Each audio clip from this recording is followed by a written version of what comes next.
News tonight here on GHOne TV. I'm Natalie Fort. Let's start off with a look at our top stories. Coming up tonight, President GHOne Mahama urges newly sworn-in High Court judges to eliminate unnecessary adjournments and delays that hinder prompt delivery of justice in Ghana. The calling, therefore, is to ensure that justice in Ghana never bends towards wealth or privilege. Also ahead, Makola Market women hail the late Konedu GHOne Rawlings as a fearless trailblazer and visionary whose 31st December women's movement brought education and economic empowerment to many. The 31st Makola Daycare Center. She's the founder here.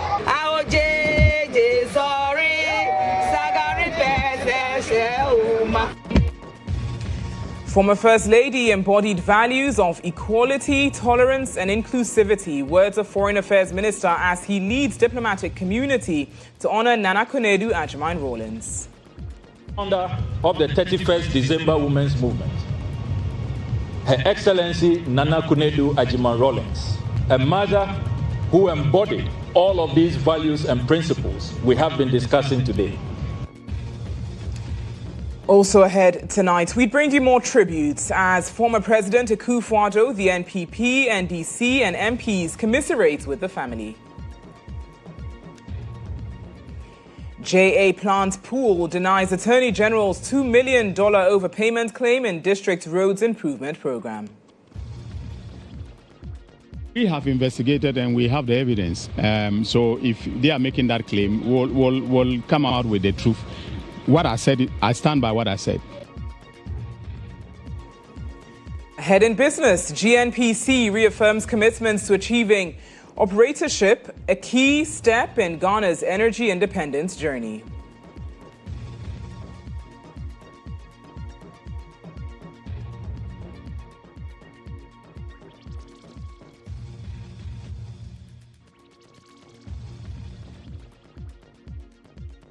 We bring you the details of these stories and lots more news here on News Tonight. Do stay with us.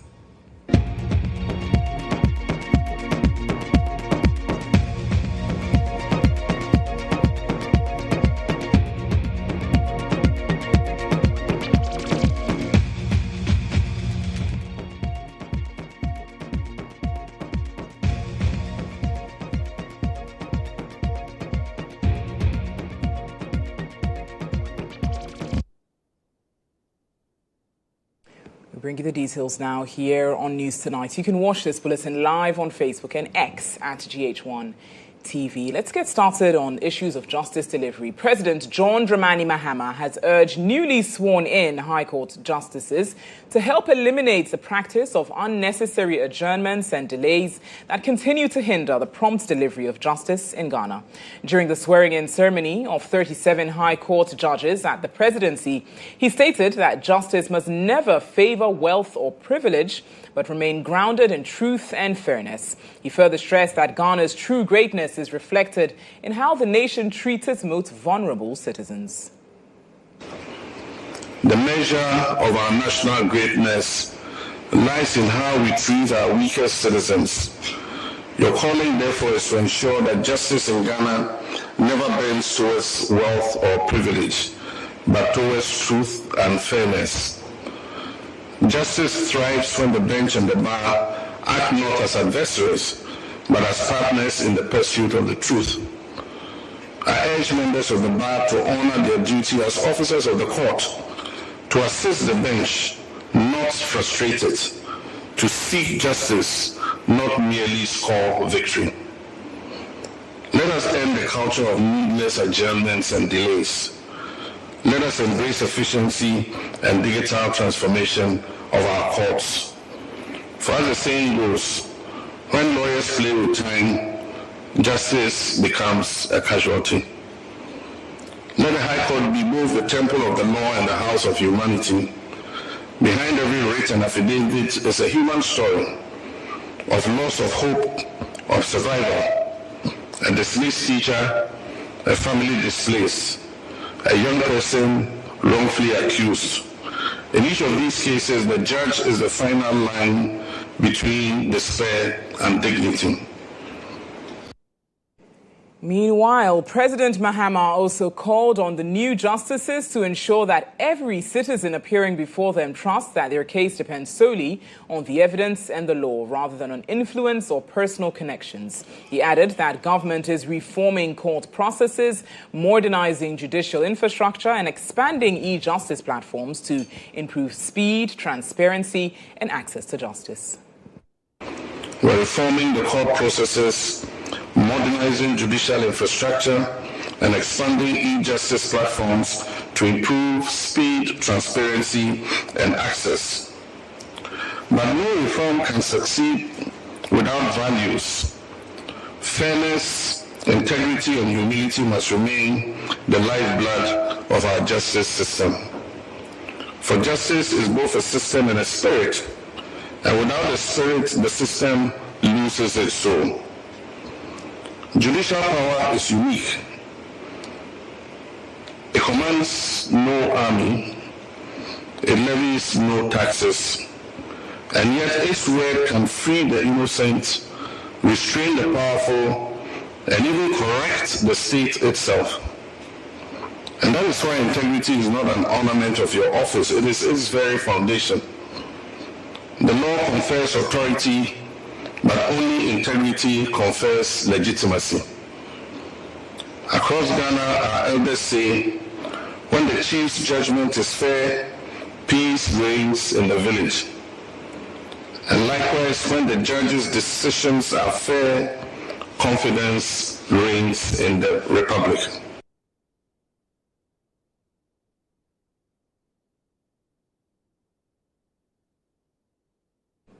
Watching news tonight here on GHOne TV. Now, some traders at the 31st December market in Makola are reminiscing about old times with former First Lady Nana Konadu Rawlings. Many of them who worked alongside her in the 1980s when the market was first established say her demise has left them devastated. They remember her for her shared struggles and contributions to women's empowerment and economic independence. The 31st Makola Daycare Center. She's the founder here. Not only here, but many other places. So it was a big blow to us. We don't know what to say.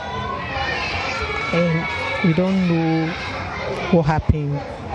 But all we have to do is to take heart. Because God knows best. We should ignore things. We have to give Him praise. When we come to Makola 31st, we miss and we have lost a mother because she has given us when you bring your child to the market and you can't take care of your child, you can send her to the daycare center. When you close like 5:36, then you go for your child or your daughter away. If any be, a wounded baby, any be, 7 way I know, and a logana be Kajana Gokeba. Namewola la JJ, sorry, Sagari Pesses, Uma, our JJ, sorry, Sagari Pesses, Uma. No me fair, poor American JJ Chukoloko. Many JJ Gone, American Maba, she JJ Fedi Bini Bini, and now Leone Bane, Laweba Tuni, Ejabet Tuni, Aunde Tuni, Kaho. She was Game, Mambia, or through you, a one not through you, a Gabon fellow Coni, Aquake, and the Ghana, Ajimai, Konedwa, Yanafet, or Yajuma, or UTC, or your sales girl. Nikrumba power no, and no ye did not back can. Or no, your first lady were Ghana. Or no, best at the first market. Ghana, and that Jaka, baby, I had Yako draw. At the Yidin Nanajima Rollins, as Santimai, Bibiato Yanusu Papa, Satia Yasantua, Konadwati Manawa, or Bako, what you couldn't. Yeah, pa, and right. And in the afternoon, I did yet in my because Mamino Waya be a my time, revolution time, ye were rolling spark, and of ye free ho, and almost see market way my yiti mensa. na ɔgyina anim saa time no ɛna ɔmo bɛsi dwa yi maaye yɛwɔ dwa yi mu ɛna yɛ mami GHOne Rollins ɔbaa ha ɛna ɔbɛboaboa yɛ ano sɛ biribi hia yɛ a sɛ ɔte a ɔbɛtumi ayɛ ho biribi ama yɛ tie and die we wapam ɔde ama yɛ beret red dasu na yɛde bua ɔman yɛ adwuma no yɛsi marketer wobɛwona BBC ha yɛgyina ho ne yɛde na tramfoni bibia wobɛho ɔno na ɔkɔ no ɔno na ɔba no me say ofre me kura na me dodgy because na say me edin osi A osi B na ogada emma osi emma 31st women na edwai so die Accra die me chese the whole Accra. Now, Ghanaians from all walks of life, including high-profile government officials, former President Kufuor, former President Akufo-Addo, the leadership of Parliament and MPs from across the political divide, earlier today stormed the residence of the late former First Lady Nana Akufo-Addo Rawlings to pay glowing tribute to her memory. I think this is really shocking. This is really a moment that no, we didn't see it coming, but it has happened. She was very active. She was very involved. I remember in these corridors, she will be involved in every minute, every activity, just to ensure that the husband was successful, that the agenda of the husband for Ghanaians will come to fruition, especially women and children. This is indeed a great loss to our country. And when you look at the flow of the masses, the leadership of our country, the people of our country coming to mourn with the children and the family, it's a testimony to the fact that somebody very involved in our national development is gone. It has become part of life. It's so strange and shocking. But what can you say?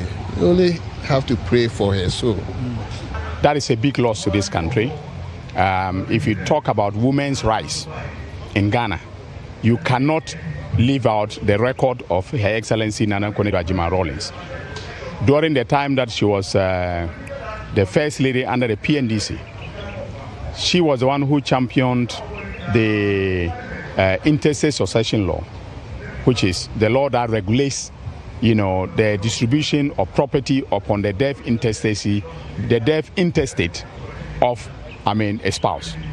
I did not have personal contact with her very often, but I remember distinctly my mother was a 31st December Women's Movement member. And for me, watching her on television, organize women, mobilize them, to take very transformative action, to change the lives of women in rural Ghana and so on. For me, that is what stands out. Meanwhile, the Minister for Foreign Affairs, Samuel Okudzeto-Ablakwa, has described the passing of former First Lady Nana Akufo-Addo Rawlings as the loss of a mother who embodied the values of equality, tolerance and inclusivity. Paying tribute to her memory, the Foreign Minister hailed her as a larger-than-life figure whose legacy of empowerment and advocacy for the voiceless will never be forgotten. There is a renowned Ghanaian stateswoman, the longest serving First Lady of our country's history, the founder of the 31st December Women's Movement, Her Excellency Nana Akufo-Addo Rawlings, a mother who embodied all of these values and principles we have been discussing today. The values of equality, the values of tolerance, of being the voice of the voiceless, of empowerment and inclusivity. Sadly, we lost our mother. We lost that vibrant, colorful larger-than-life stateswoman, Her Excellency Nana Kunedu-Agyeman Rawlings, yesterday, I humbly request that we all rise, consistent with the President's declaration of a 3-day of national mourning. We rise for a minute's silence in honor of her memory. May her soul and that of all departed heroes rest in perfect peace.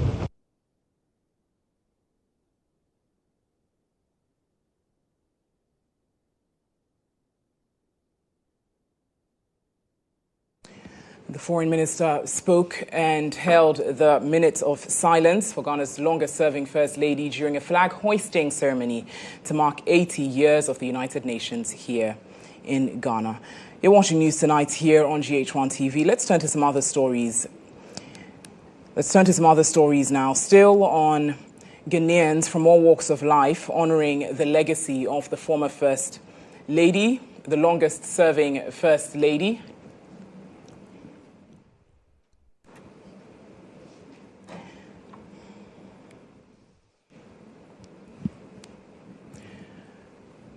Now, as you see on your screen, that there was a release for 3 days of mourning following the passing of Ghana's longest-serving former First Lady, as declared by President John Dramani Mahama. Now,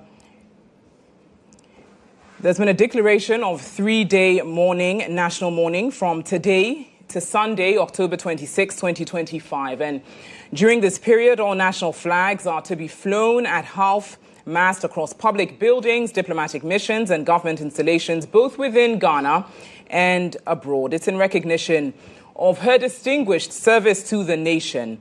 Nana Kunedu-Agyeman Rawlings served as the First Lady from 1982 to 2001 during the tenure of her late husband, Flight Lieutenant Jerry John Rawlings. She was rightly recognized for her advocacy for women's rights and social development initiatives, been praised in local and global spheres as well for her impact.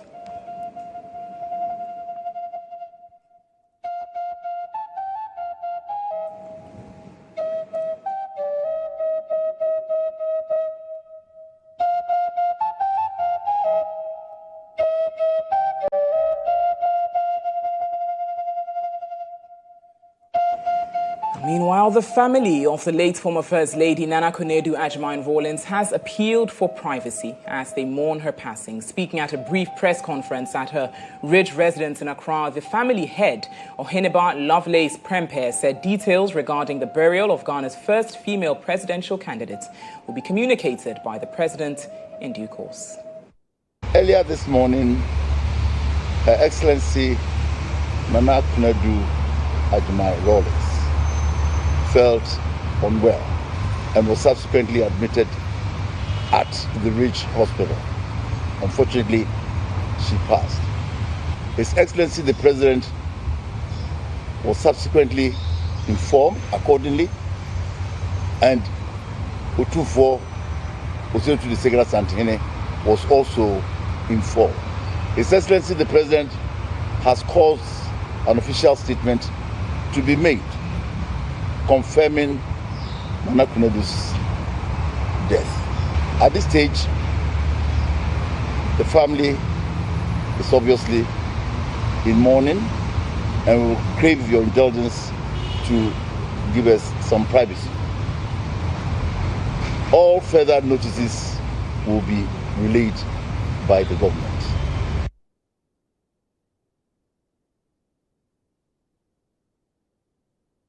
You're watching News Tonight here on GHOne TV. We've got more news shortly. Do stay with us.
You're welcome back to News Tonight here on GH1 TV. Let's turn to some other top stories this evening. JA Plant Pool Ghana Limited has denied allegations made by the Attorney General and Minister for Justice, Dominic Ayeni, regarding financial and contractual irregularities under the District Roads Improvement Program. This follows a directive by the Attorney General and Minister of Justice for management of the company to refund over $2 million overpayments in the District Road Improvement Project contract. Now, according to the Attorney General, the government paid a sum of $178 million instead of $176 million of the contract. The Attorney General, speaking at the government's accountability series, further claimed management have evaded tax of over 38.7 million cedis when they imported additional machines into the country.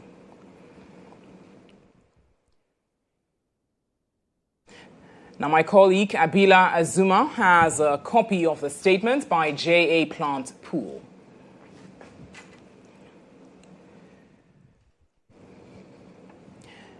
Now, firstly, Abila, we've got the alleged overpayment of $2 million, right? The Attorney General claimed that JA Plant Pool was overpaid $2 million because the contract sum was, in fact, $176 million as opposed to $178 million.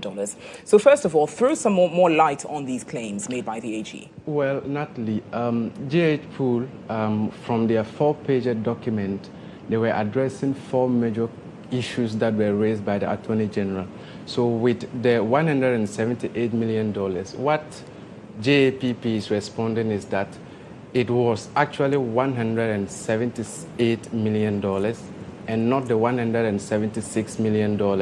So according to JAPP, the 176 figure was a clerical error from the Public Procurement Authority, the PPA, and not from their part. And so it wasn't their fault, but that of the PPA. And so from them, there was nothing like a $2 million overpayment to them, and that everything was done on point. That was what they responded from their statement to the overpayment claim. Right. Now, so now the alleged tax evasion, also pinpointed by the Attorney General, of 38.7 million cedis. The Attorney General alleged that the firm imported 190 pieces of equipment under false tax exemption claims. Yes, so with that one too, JAPP is saying that that too cannot stand. It is not factual. What they are actually saying is that they imported 99 extra equipment components. And that one was not the 190 that the AG is saying. And even with that, JAPP, what they are adding is that it was not for their personal interest, but then for the sake of the District Road Improvement Program, that's the DRIP project. And so what they did according to JAPP was for the public interest and not for their own personal interest, as the Attorney General stated during the accountability series. They are also saying that with the tax evasion, there was nothing like tax evasion because the Ghana Revenue Authority, they placed all these equipment to them, and it passed through them, and they were cleared by the GRA. And also, all these equipment were placed in the bonded warehouse. And then it means that there was no tax evasion that occurred in any of these processes. So from what JAPP is saying, nothing such of tax evasion ever occurred in their transaction. So JAPP has denied those claims yes, made by the they've denied Attorney all those claims. General as well. Yes. Now, how about the alleged over-invoicing and markups of 100 to 300%? The Attorney General said the contract had excessive markups. Did they touch on that as well? Yes, that too. The JAPP is saying that it is inaccurate. It is not true. Nothing of such happened. And they are saying that all the prices, they reflected, according to JAPP, they say all the prices reflected competitive market values after due process procurement were done. And so nothing of such happened.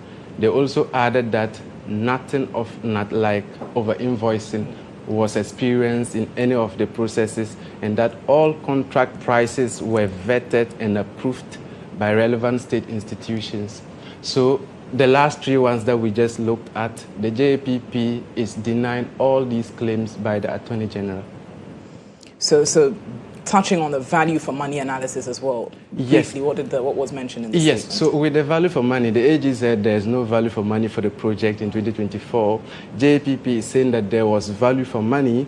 In fact, they even stated instances that backed that claim that there was value for money. And according to JPP, they said they created over 11,000 direct jobs, especially for the youth and artisans, as far as the contract and the project was concerned. Another thing they said they did was that they trained and certified 4,000 Ghanaian mechanics. There was also a 2-year warranty on all the supplied equipment. And finally, they said they established a nationwide maintenance support system across all 16 regions. And so with all these, they are saying that when you look at all these ones that they did in the project, the AG cannot say that there was no value for money.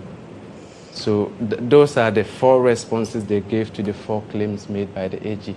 So in summary, what JPP is saying is that they are insisting that all transactions were under the DRIP contract, they were lawful, they were transparent and value-driven.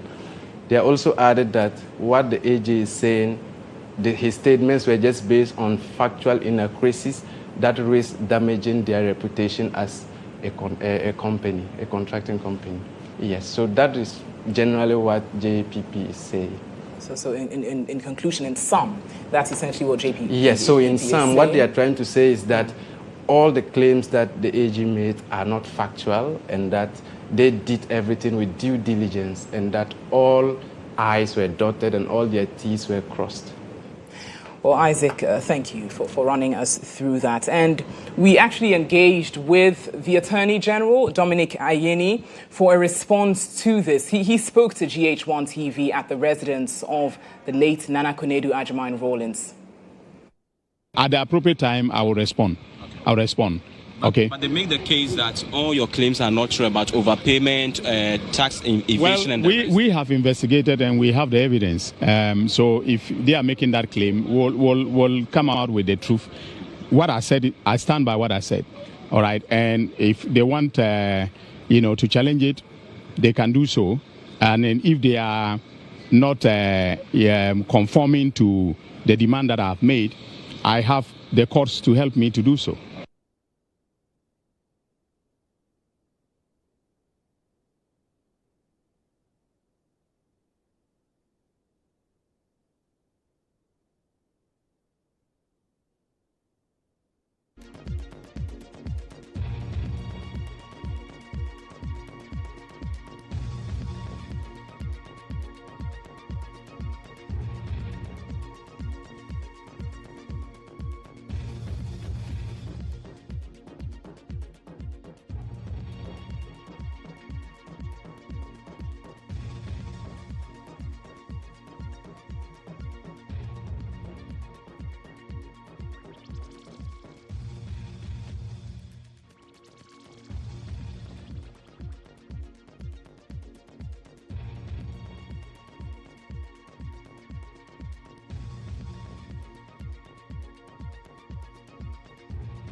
You're watching News Tonight. More on that issue subsequently.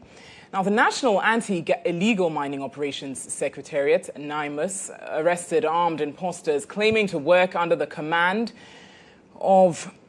Now, on the 23rd of October 2025, the NIMOS task force, working jointly with operatives from the Ashanti Regional Security And with some logistical support from the Ashanti RegSec, launched a coordinated mission that resulted in the arrest of some illegal miners and 9 armed imposters posing as national security operatives within the Oda River Forest Reserve. During the operation, NIMAS officers also encountered 9 armed men dressed in khaki uniforms who falsely identified themselves as Operation National Security personnel.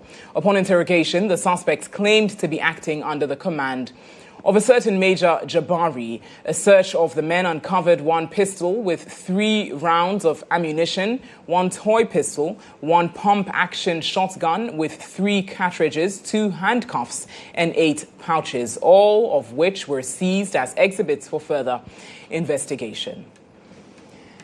And still on Galamsey, pro-environmental group Eco-Conscious Citizens is accusing the government of possibly engaging in PR gimmicks in the revocation of 278 small-scale mining licenses nationwide over regulatory breaches and expired permits.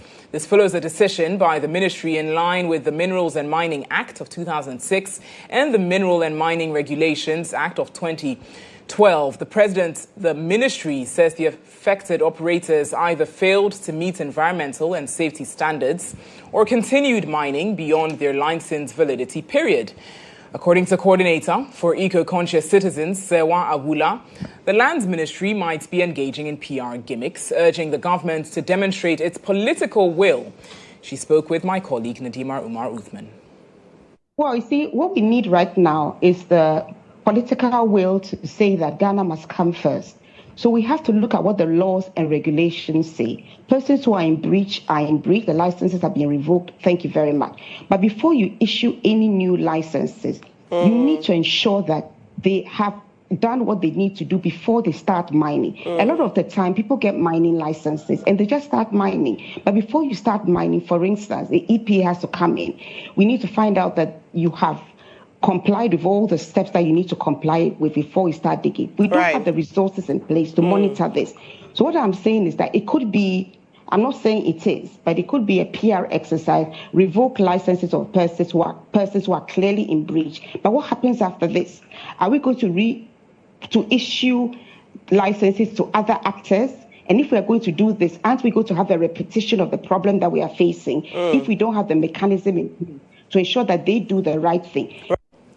However, these assertions didn't quite go well with the Lands Ministry, who have rejected claims of possibly engaging in political gimmicks. Media Relations Officer of the ministry, Parkwesi Shandoff, spoke with my colleague Nadima Umar Uthman. I think that comment is in very bad faith. It was not well conceived at all. Why would she welcome the initiative with that depth and level of negativity? I mean, in the fight against illegal mining, we welcome criticisms, but also when the government takes measures that are appropriate, we should be objective enough to commend it. Indeed, this is not a PR exercise whatsoever. If you examine the measures that the ministry has put in place to deal with the menace of illegal mining, the reformation of the licensing regime, for example, is a core priority in that respect. And so this exercise only ties into it. Therefore, we cannot constitute it as a PR gimmick. Now let's stay on environmental issues. Air pollution claimed more than 32,000 lives in Ghana in 2023. That's according to the State of Global Air 2025 report. This News Desk report has further details. The report, compiled by the Health Effect Institute in collaboration with the Institute of Health Metrics and Evaluation, indicates that air pollution was responsible for nearly 14% of all deaths in the country last year, making it Ghana's second leading risk factor for death, killing more Ghanaians than road accidents, malaria, or even poor diet. Yet, it remains one of the country's most silent public health threats. Ghana is slowly paying a heavy price for the air we breathe. The latest data paints a sobering picture of a nation struggling with pollution. In Accra, the World Health Organization's Urban Health Initiative found that more than 20,900 premature deaths in 2016 were caused by household air pollution alone, largely from charcoal and wood. used for cooking. Shockingly, over 60% of child deaths from acute lower respiratory infections were linked to this same cause, showing how everyday practices at home are putting lives at risk. Ghana's air pollution crisis is not just an environmental issue, but a public health emergency demanding quick action. Every smoky bus, every open fire, and every pile of burning waste carries a silent cost, one measured not just in statistics, but in Ghanaian lives lost far too soon. You're watching News Tonight here on GHOne TV. We bring you business news next. The Business Brief is brought to you by CompuGhana, passion for technology.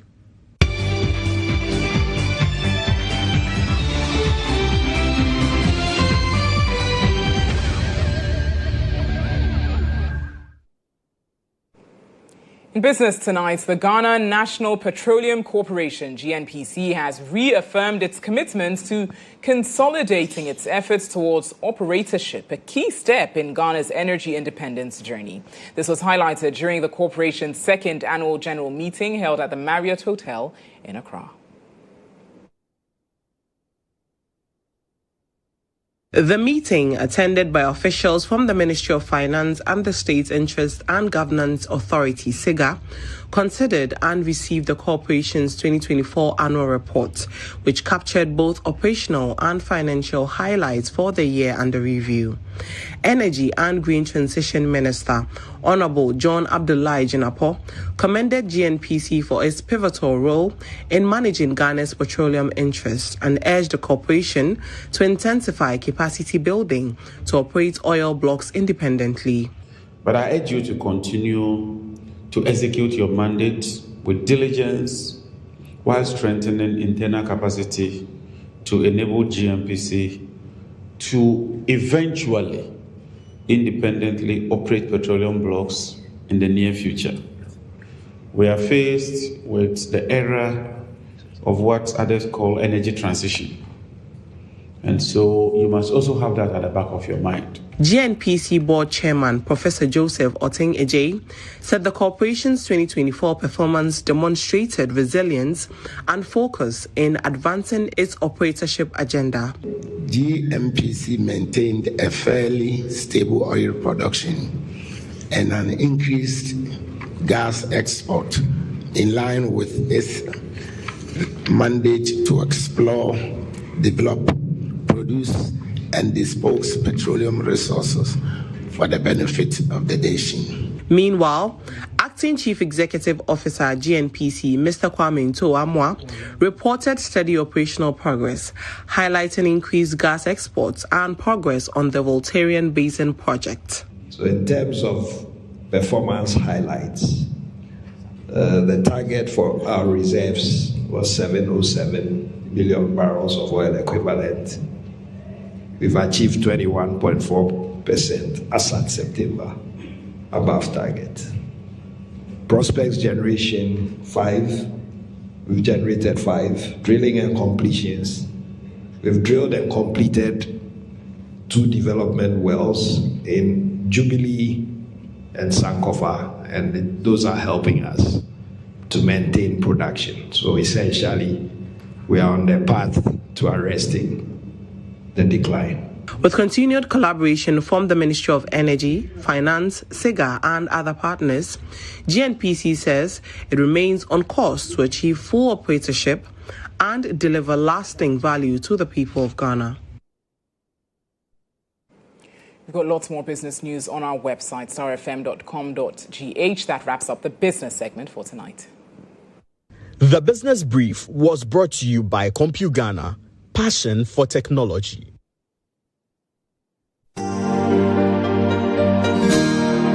Star Assurance, I'll take care of you.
Welcome back to News Tonight here on GHOne TV. Now, some stories on breast cancer awareness.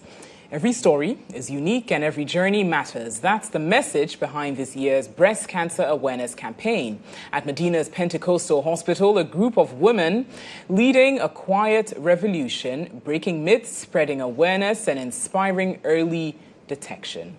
Now, here's reports filed by Peter Kwao Adato. Globally, breast cancer remains one of the leading causes of cancer-related deaths, with more than 2.3 million new cases recorded every year. In Ghana, it ranks as the second leading cause of cancer deaths after liver cancer, claiming nearly half of all diagnosed patients due to late detection and advanced stage presentation. Data from the Kolebu Oncology Unit shows that as of June 2025, over 356 new breast cancer cases had already been recorded for this year. It's said every year, but people still lack the knowledge when it comes to breast cancer. And some may be aware, but they have the wrong facts. And so that's what we are not doing right. These frightening realities have inspired a wave of awareness campaigns across the country, especially during October. At the Elim Event Center in North Legon, dozens of women gathered for what many describe as a life-changing experience, a free breast cancer screening and health education session. Public health experts from the Pentecostal Hospital in Medina led the session, providing life-saving education and practical demonstrations on early detection and self-examination. As a woman, you are the doctor of your breast, and so you should always examine it. Once you see any changes, you should seek professional help because early detection saves lives, that they've always been saying. The event was organized by R122, a Christian women's fellowship which dedicated its monthly meeting to empowering women to take charge of their health and protect themselves from breast cancer. I encourage every young woman, every woman, do away with the myths we've been given and follow the facts. And have our breast screened and checked every month like we're taught today by yourself. And if you discover any changes, don't be afraid. Just run to the hospital for proper checks and diagnosis. Across Ghana, women are rewriting the narrative, transforming fear into faith and silence into strength, one screening at a time. Peter Kwao Adato's report for GHOne News. As part of its 50th anniversary celebrations, the Ghana Police Church at 37 Accra has reached out in love to support young boys at the Senior Correctional Center. Led by Reverend Superintendent Amelia Quist, the church donated food items, clothes and laptops to the center, reflecting their belief that faith and compassion must go hand in hand.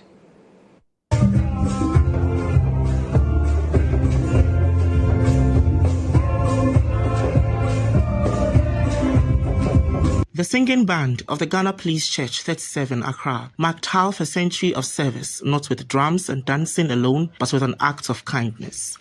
The group visited the Senior Correctional Center to present items, including bags of rice, gari, sugar, oil, detergents, clothes, and laptops. The gesture forms part of the church's mission to extend God's love beyond the pulpit to those in correction and rehabilitation. The whole world can be considered as a correctional center. The whole world is in bondage. Why? Because Scripture tells us that for all have sinned and have fallen short of the glory of God. We have embraced the love of God. And so once we've received the love of God, Scripture tells us that we should extend that same love to others. Beyond the donation, Reverend Quist called on individuals and corporate bodies to support the center with learning materials, food items, and logistics to aid in the rehabilitation and education of the boys.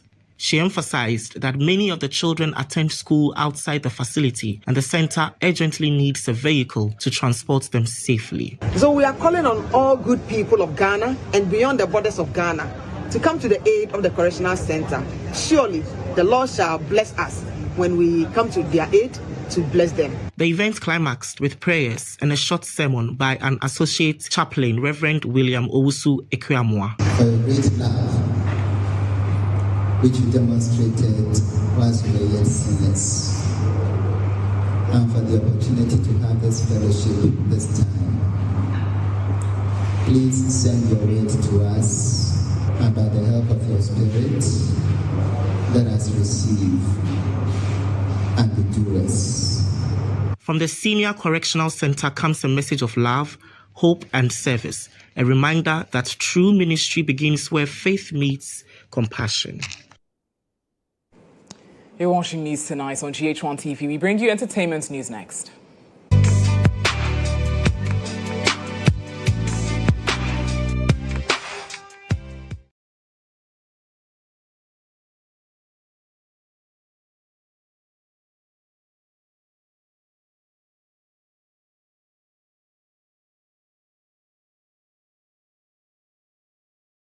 To build unity, preserve culture, and project a positive African identity. Born from the idea that film is soft power, the Africa Monologue Challenge unites young filmmakers and actors from across the continent, from Ghana to Uganda, Nigeria to Côte d'Ivoire, to tell authentic African stories. In each session, the competition brings together 10 finalists to live, learn, and create under one roof, celebrating their shared heritage and exploring what binds them as Africans. So like this Galamsey happening, the government can call creatives, come up with a pitch, create a story on how to end Galamsey. Because you see, film is a futuristic thing. With film, you show the problem, you can show the solution, and people, when they watch, will accustomed to the solution. The initiative calls on African governments to see film not as entertainment, but as a national development tool. So if government begin to see film as such a tool, I think funding will go into that and let people earn from their film production. Through content placement, local fabrics, language and values, turning film into a vehicle for culture and commerce. To have an African movie tells a lot. We've been having partnership with Nigeria and what have you, but that is not the totality of what the African Monologue Challenge is about. The organisers say the dream is simple: to produce one Pan-African film every year, showcasing the best of African talent and unity. The African Monologue Challenge is saying that let's build one African movie industry. That's the only way we can tell the world about our culture, our goals, whatever we want to do as Africans. From the stage to the screen, the African Monologue Challenge reminds the youth that unity, humility, and purpose are Africa's true superpowers. Together, they are not just creating movies, they are shaping a movement.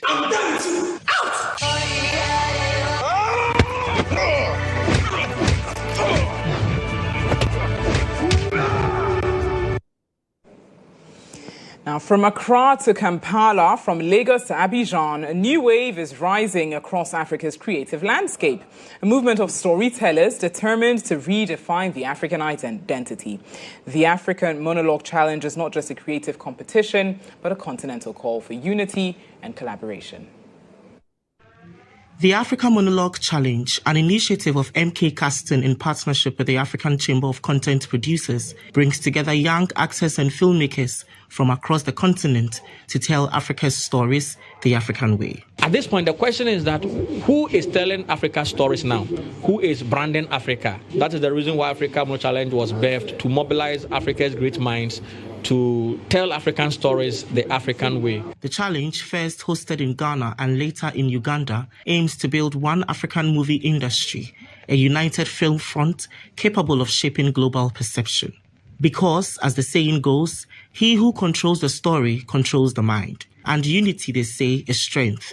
But for Africa, unity is survival. 10 finalists are already contesting. We now have 20, and we will get the final 10, who will be sponsored by their various governments and flown to Côte d'Ivoire to spend a month in Côte d'Ivoire and be part of the Africa Monologue Challenge competition and cultural experience. Through film, Africa can rebrand itself, not as a land of struggle, but as a land of spirit, resilience, and brilliance. Whatever we want to do as Africans, it is only through movies that a country or a continent can tell its own story. The African Monologue Challenge is more than a contest.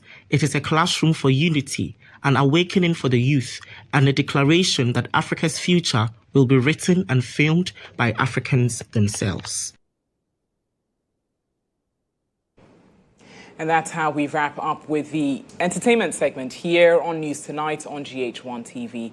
Many thanks to you for watching News Tonight this evening here on GH1 Television. You can get more news on our website, starfm.com.gh.